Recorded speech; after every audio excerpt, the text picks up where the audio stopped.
As you can see, we have a special guest with us. Um, we are talking about stress and burnout and mechanisms to overcome these things. And as we know, with having an autoimmune disease, stress is one of the root causes that triggers an autoimmune disease, triggers an autoimmune flare, and it inhibits the healing process. So we think it's super important to be aware of the type of stress that is occurring in us and to be able to know how to manage that stress as well. And Kelsey has a great, um, different approach than usually what we talk about here on the live. So we're super excited to get into it. If you're new to our community, we are just going to introduce ourselves and then we're going to let Kelsey introduce herself too and tell her story about how she got into all of this. Um, so I am Casey Kephart. I'm a functional medicine nutritionist, and I am the creator of the Feel Good Formula. I help women with all different types of autoimmune diseases to get back to the activities you love to do, trash your symptoms, and basically get your life back. And I reside in St. Petersburg, Florida, where it is now thundering, lightning, and raining, not sunshine. Jessica. I'm Jessica Melnick. I'm the founder of the Anti-Arthritis Method, the host of the Happy Joints Arthritis Solutions Group, and I help both women and men with various forms of arthritis get back to living life the way you choose to, not the way that you have to. I am in Saskatchewan, Canada, where we have had an exceptionally long and warm summer, which is really weird for us, but I'm just loving it and taking it all in. And I'll pass it over to you, Kelsey. Can you tell us a little bit more about who you are and what it is that you do? Yeah, I go by Dr. K as well. That's sometimes a lot easier to remember because I have a very long hyphenated last name now. But I also am pretty close by to Casey. I live in Tampa, Florida now. And like she was saying, it is pretty rainy here. Um, but more about what I do, I'm the founder of the Mindful Prof LLC. And my business really focuses on utilizing mindfulness interventions for not only just stress regulation, as I feel like that is one of the elements that mindfulness provides, but also using it as something that facilitates self-compassion and extending compassion to those around us. So it's much larger than self-regulation, even though that's what we're talking about today. We can't wait to get into all of it because these are things that we haven't really talked about on our lives yet. I mean, we talked about mindfulness, but you are going to expand more on it than we ever could. So, to get started, tell us a little bit about how you got into this and maybe why you're so passionate about it. Definitely. So my PhD is in education with an emphasis in contemplative sciences, but I'll tell you why and how I got there. Um, well, really, a lot of it started, I would say, 15 years ago when I entered my rehab treatment facility for an eating disorder that I was struggling with at the time.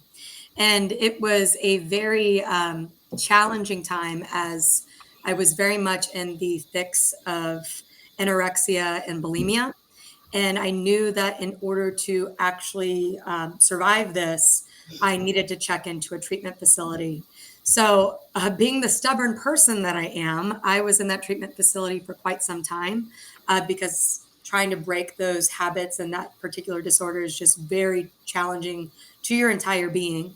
And in the facility is where I learned a lot of the somatic and mindfulness tools that I now use with my clients and I continue to use for myself.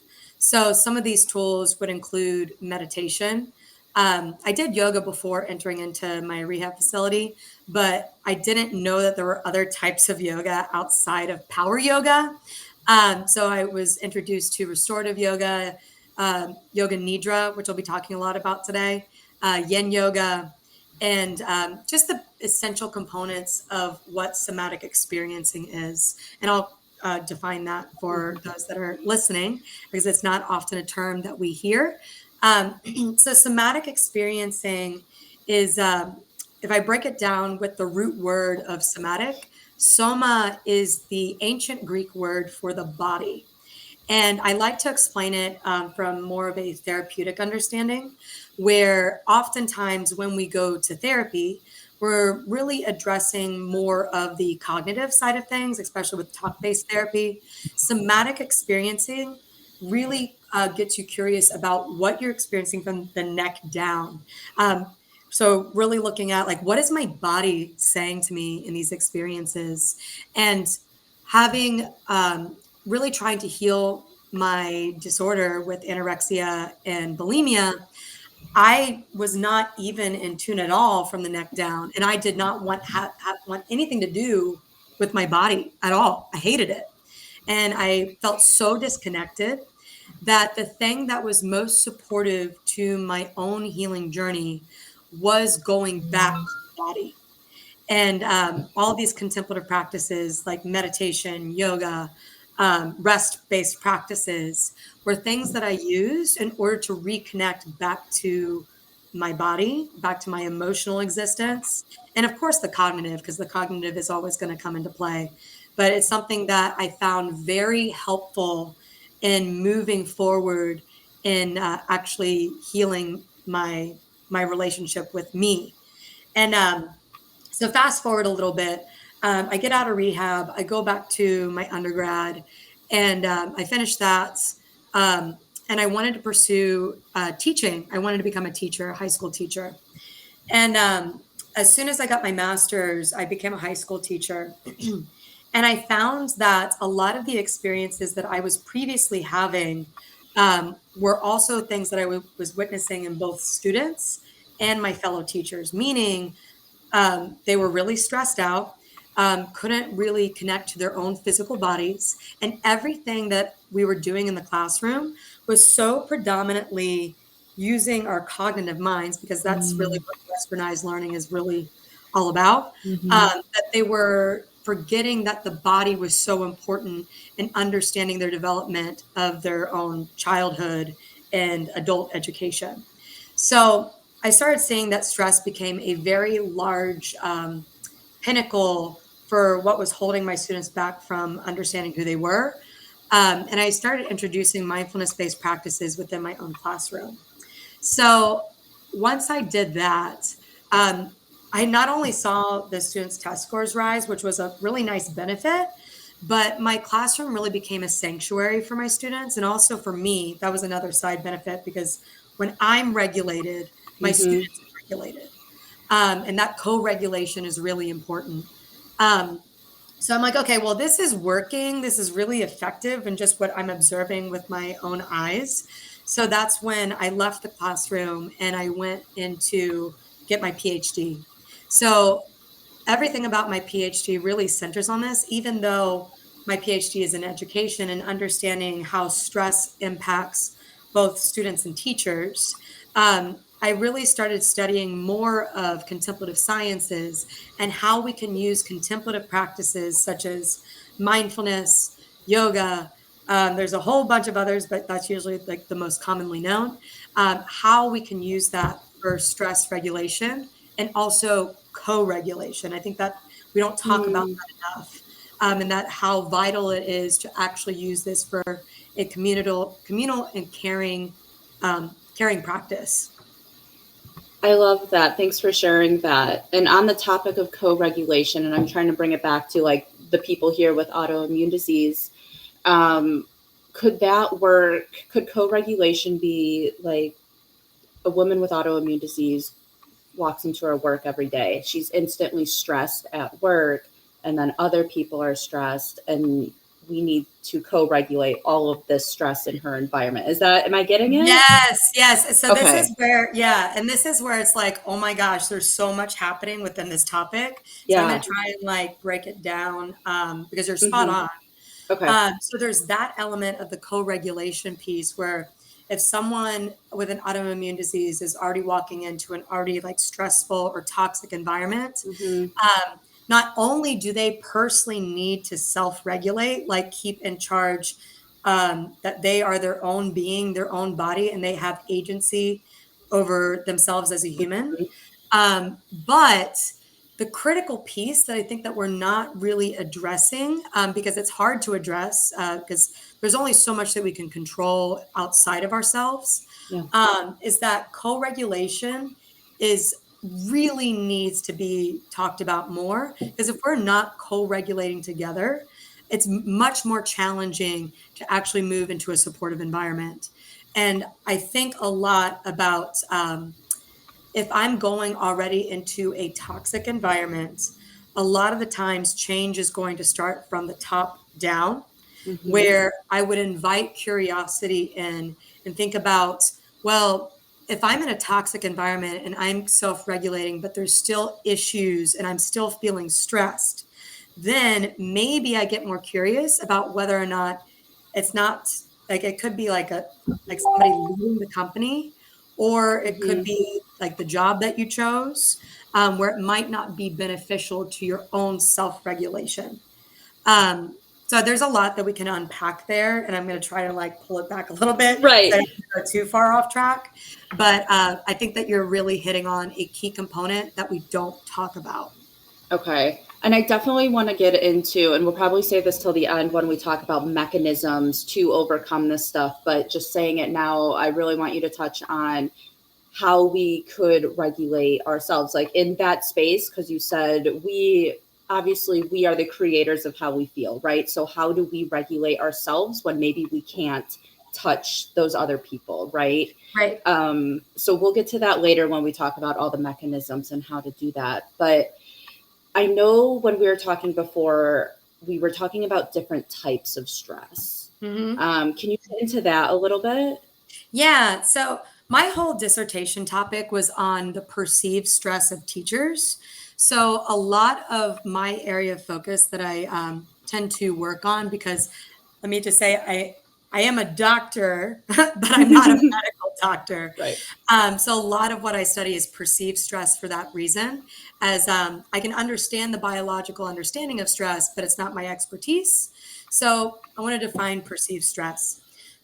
Perceived stress is essentially how we are viewing our day-to-day existence and whether or not we're perceiving something as super stressful. So Mm. this could differ per individual. And I think that's also really important to note, because I think about even my partner, that his experiences with something stressful to him might not be stressful to me. And a Mhm. lot of this is going to be based on the totality of our own lived experience. And I go back to like what we've experienced in childhood, what we've experienced in our adolescence, and all of those experiences add up to create what's called a window of tolerance, or it's also known as a stress threshold. So, depending upon what our own stress threshold is, my perceived stress of a situation may be more than another individual or may be less than an individual. And I'll explain it with an analogy, because I'm really like, this is where my high Okay. school educator self comes in. It's why I brought my bottle of water. Um, Oftentimes, stress is, we might see it as like the glass is full or half full or whatever. We can think of our stress threshold as something of when I forgot to put my electrolytes in. This is a better analogy now. Um, so when I have a glass that is almost to the brim, like if I put anything else in, what's going to happen? It automatically is going to start to overflow. So if I have a lot of perceived stress, like if I'm perceiving like I go into an environment, like that glass is going to continue to rise in liquid. And the more that you have that prolonged stress, the Mhm. more likely it's going to create the potential to have psychological distress. So that would be like actual stress in your biological existence, Mhm. depression, anxiety. And then if anything else comes in that you're perceiving as stressful, that glass is going to continue to overflow. So why I'm so yay electrolytes. But why I'm so big into understanding why perceived stress is really important is that the more that I think about an event or maybe an environment, we are also in control of how we're perceiving something. And of course, it's not stemming into toxic positivity, but more examining the situation from our entire experience, and then maybe starting to like pull back a little bit, get a resting practice in so that we're not as dysregulated in viewing the situation. Because the more I can calm my central nervous system, the more my prefrontal cortex is actually going to view this glass as like, okay, well, I'm right here. Maybe if I take a little sip, like self-regulate, that glass is going to start to go down in stress level. Yeah. So hopefully that makes a little sense with my analogy.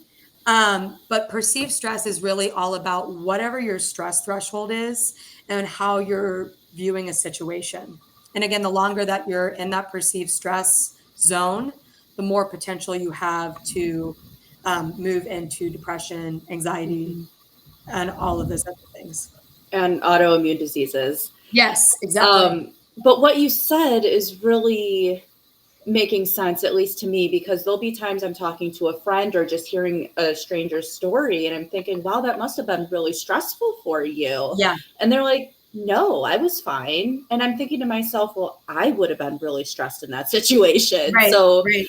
I think that is kind of how I took what you said, is like my Yes. stress, what I perceive as stress, is not somebody else's Correct. form of stress. And then another takeaway out of that was, if we label something as stress, that's going to be stressful to us, right? So if there's a saying that one of my coaches says is, if everything you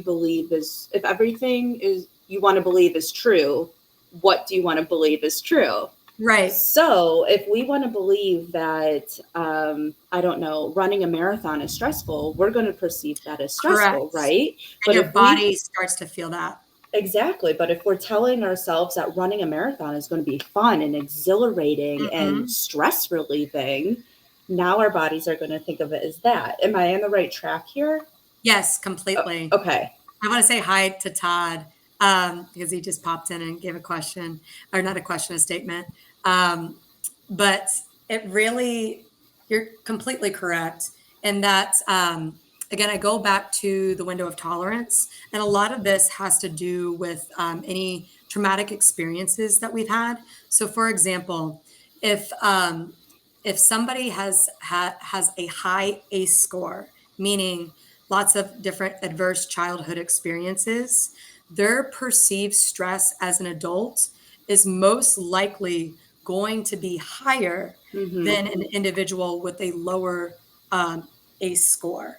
And again, it all goes back to this idea of the window of tolerance, that if you're already in a state of fight or flight, and that has started at a very young age, and then your body is starting to just like hold on to that, if you're not addressing some of the experiences that you've had, not only just with the stress, because that's like the stress is kind of like the tip of the iceberg, but then everything underneath it, and what we're experiencing with those stressful triggers, that's where we also want to do a lot of the work, because that's going to widen our window of tolerance per se. It'll increase the stress threshold of, if another trigger happens for you, that you might not perceive it as stressful because you've already done a lot of the deep dive into like what's actually causing the issue.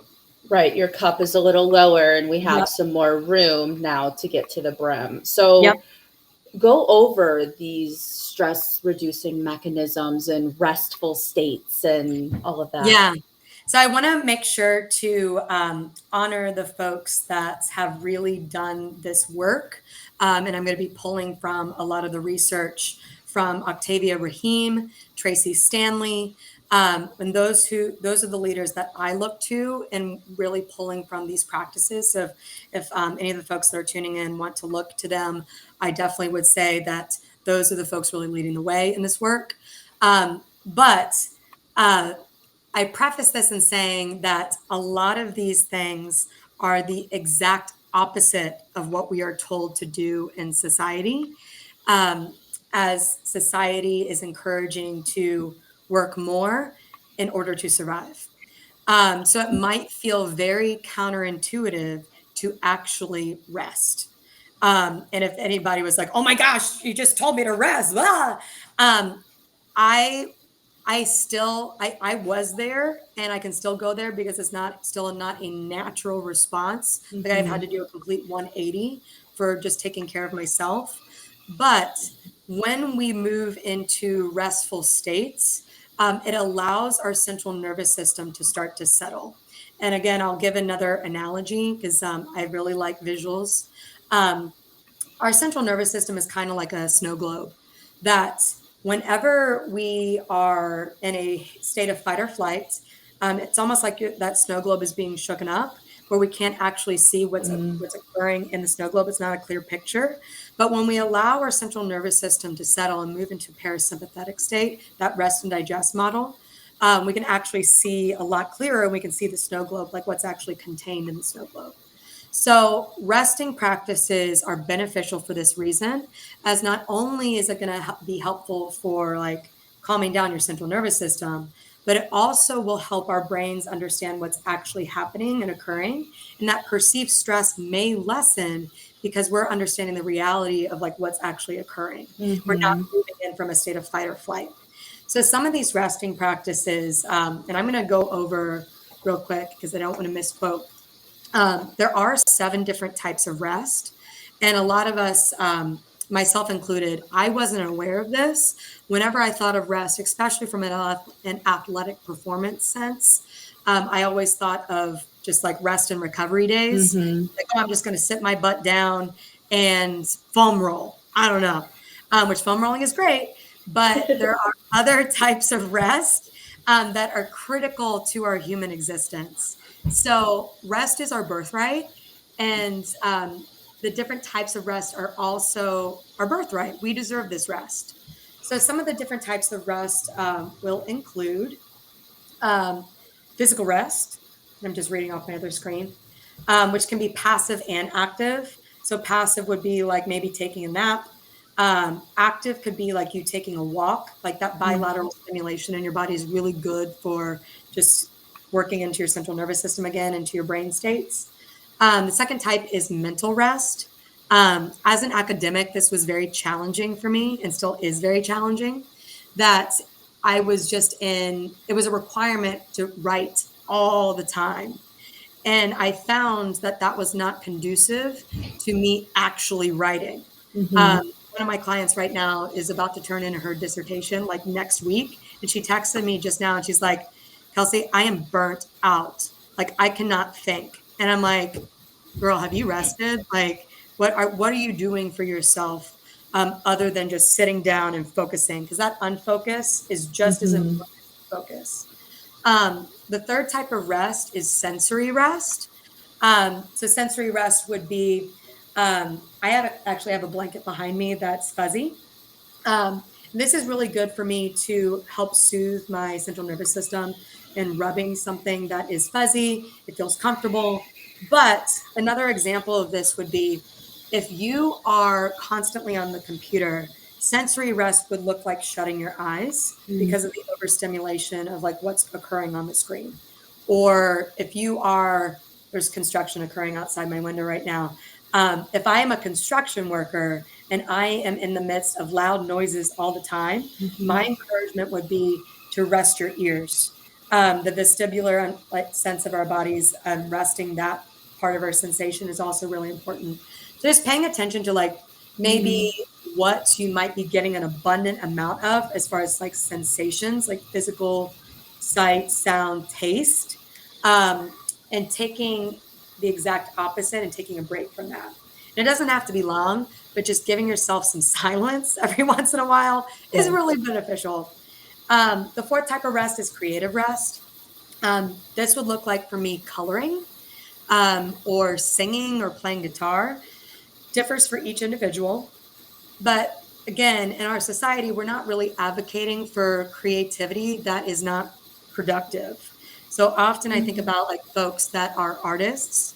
It can be challenging for them where now their creativity is monetized, where it might not be as purposeful for them. Like they're not getting that creative rest. They'd have to find a different outlet.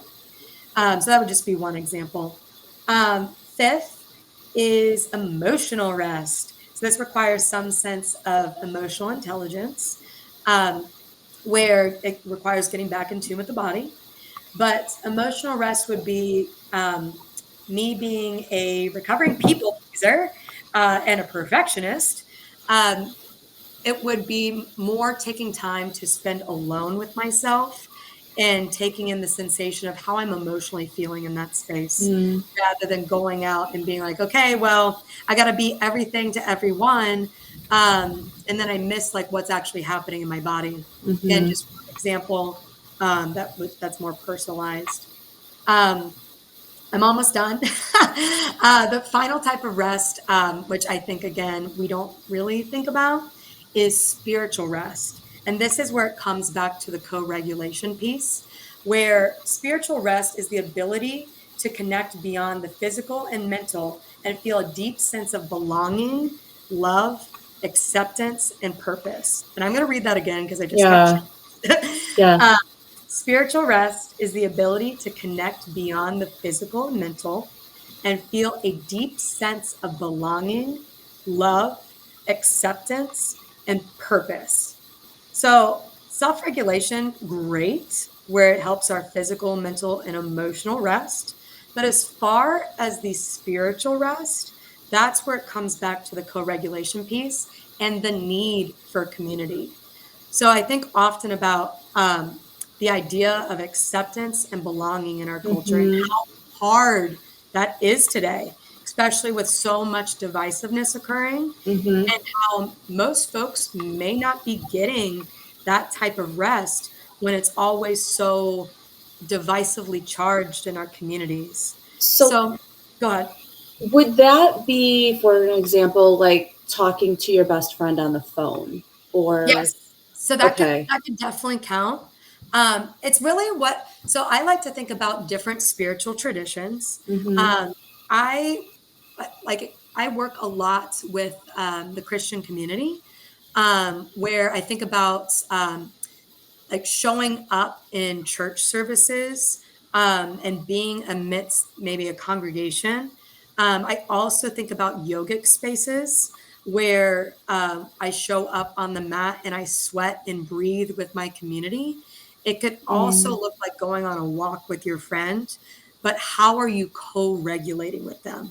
What are you talking about that gets you more deeply connected with this individual or group of individuals that feeds into your sense of belonging, their sense of belonging, and also creates a deeper sense of purpose and love. So it doesn't have, there's different types of love, but it's so much more than just a phone call, right? Okay. Where I can connect with my friend, but if you're feeling that in your soul, like if you're feeling a deep sense of love and appreciation for that individual you're talking to, then I would say that that would be spiritual rest. If it's Okay. fulfilling you more than just the cognitive piece. Very interesting. Jessica, do you have anything to say on all of that? There's so much there. I know.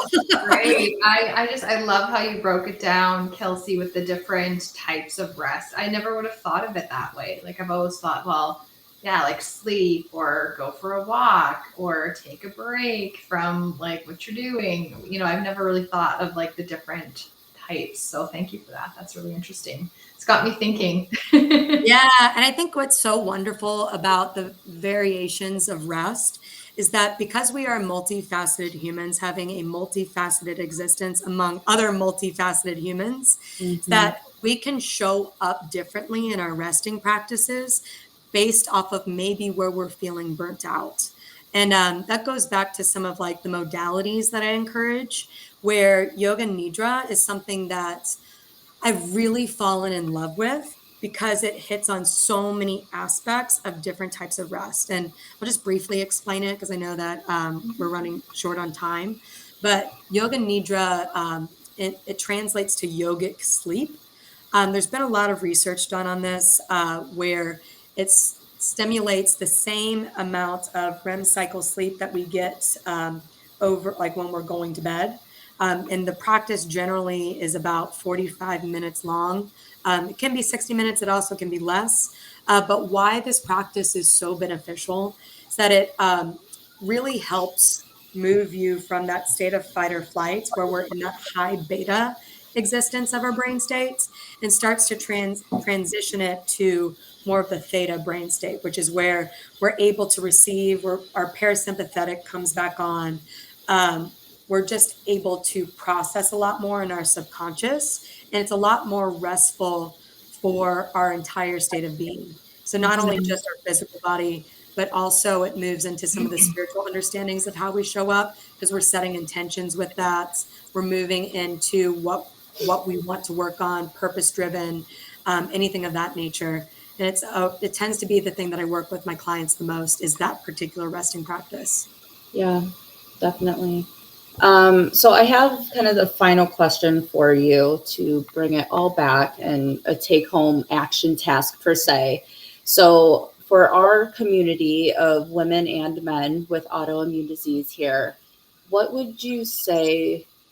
Because they have families, they have things going on, they have jobs, they have this, they have that. What would be a simple thing that they could do just to either start their day off right or to end their day with rest? Mm. So I love this question because it hits into the reality of how we live our lives in this society. And one of the things that I'm highly encouraged by, I did a study a couple of years ago when we were looking at what the benefits are of a meditative practice that was 5 minutes long versus 20 minutes long. And we wanted to understand the dosage. So dosage of meditation oftentimes is encouraged like, oh, well, go meditate for 30 minutes, go meditate for an hour. And I'm like, y'all, that is not possible, especially in how our world is structured. So what the results showed is that a 5-minute meditation practice versus a 20 showed the same exact benefits on psychological distress, meaning stress, anxiety, depression. Like they were both the same and they both showed similar benefit.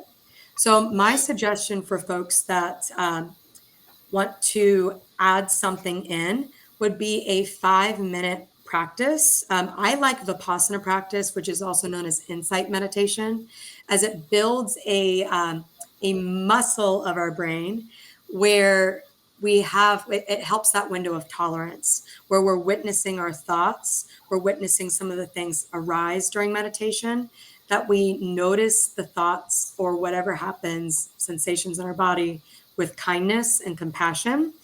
And it starts to become a new muscle that starts to adapt in our brain and body. So a 5-minute meditation of just noticing your breath as the anchor to sit with.